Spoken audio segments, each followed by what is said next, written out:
saya belum bisa sampaikan, tapi yang pasti metodologi yang kita pakai, kita mencari akar masalahnya dulu.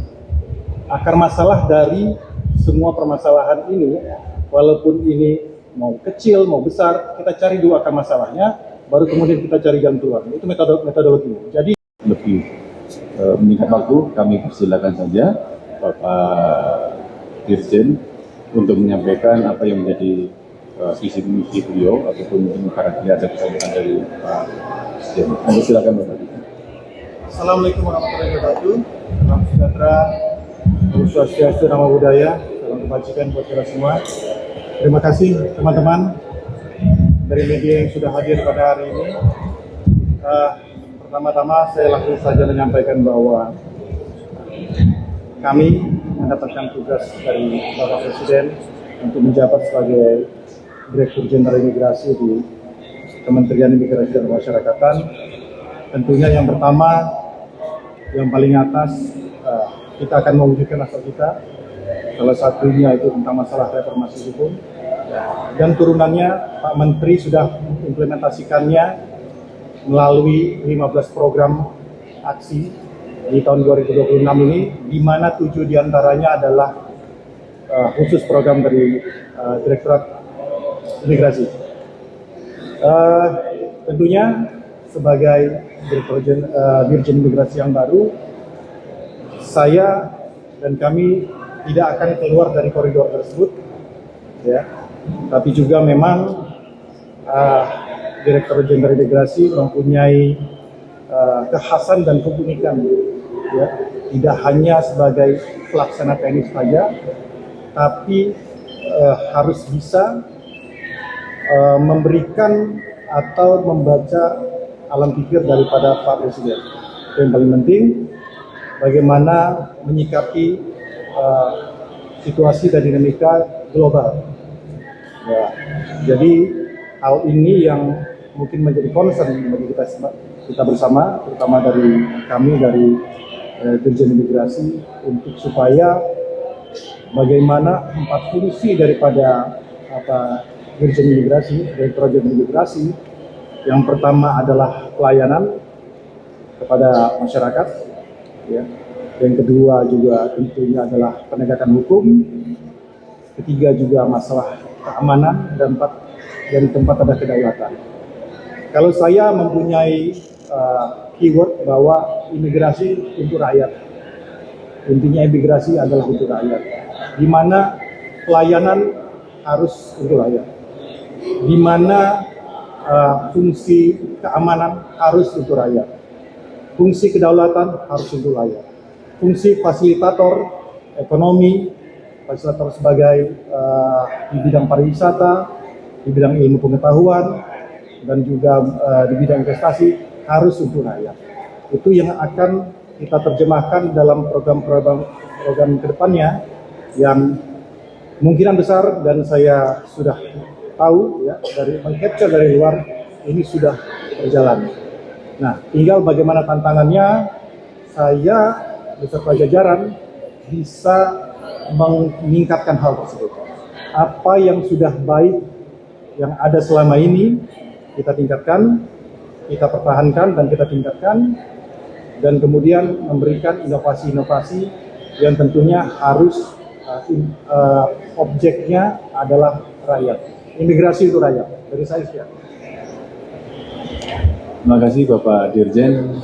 Barangkali ada 1-2 pertanyaan. Ini mohon maaf teman-teman karena waktu beliau juga terbatas. Habis ini ada beberapa kegiatan. Kami persilakan, mungkin ya yang semangat berdiri ya. Silakan sebutkan nama dan dari media mana.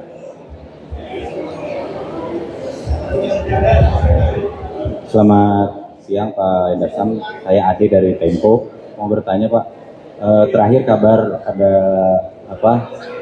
di kantor imigrasi Batam ya, itu ketahuan pungli gitu. Artinya pungli di Kanim-Kanim ini masih berulang gitu Pak Endarsam. Mungkin Bapak punya cara apa yang akan dilakukan nanti ketika ini terus berulang. Terus yang kedua Pak, pertanyaannya Pak, ini menyangkut soal penunjukan Bapak sebagai Dirjen gitu. Ini kan Bapak ditunjuk saat proses seleksi lagi berlangsung gitu Pak. Mungkin bisa diceritakan gimana waktu itu Pak Prabowo bisa menunjuk Bapak sebagai Dirjen gitu Pak. Terima kasih Pak.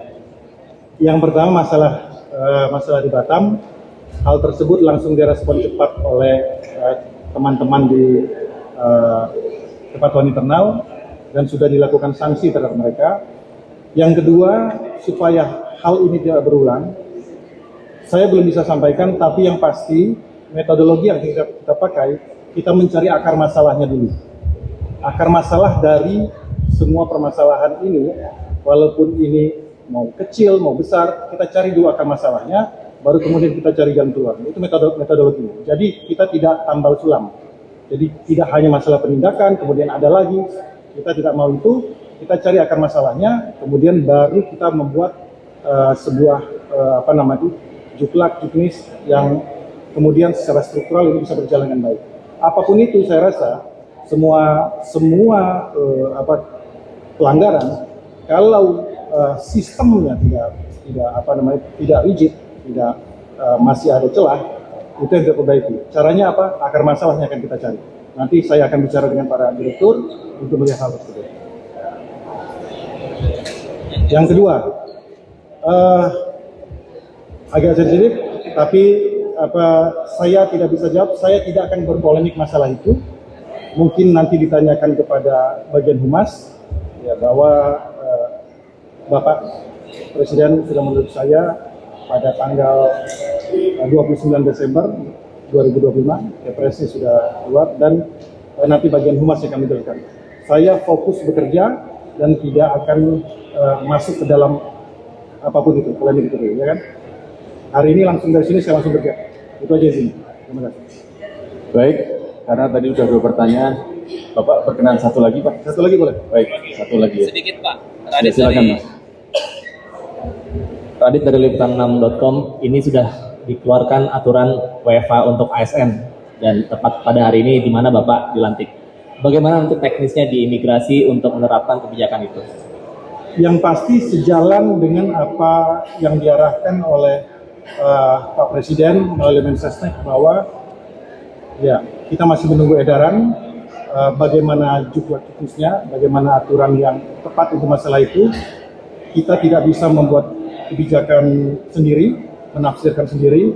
Dari Menpa RB akan memberikan aturan yang rigid, yang pasti, jadi tidak bisa kita tafsirkan, tapi intinya kita patuh, kita taat, dan apa yang disampaikan oleh Pak Presiden, Pak Mensesnek, dan juga dari pihak Menpa RB itu untuk kemaslahatan dan kemanfaatan kita semua. Saya rasa seperti itu. Baik, terima kasih Bapak Dirjen atas perkenannya. Kalau berkenan untuk melanjutkan acara berikutnya. Terima kasih sekali lagi dan selamat bertugas Bapak Dirjen. Terima kasih.